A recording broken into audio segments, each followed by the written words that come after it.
Hi, good morning mga lods. Samahan niyo po ako magluto ng ginisang bihon na binili ni ate. Yun, ninanda ko na po muna yung aking mga sangkap.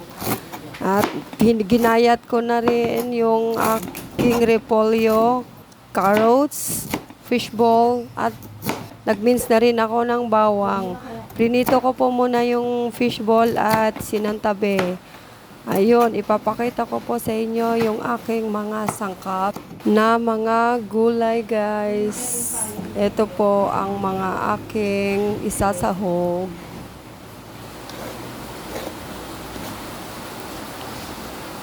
Carrots, fishball, minced garlic, bihon, at repolyo.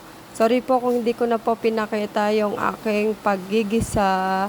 Ayan po, niluluto ko na po yung aking mga gulay na isasahog.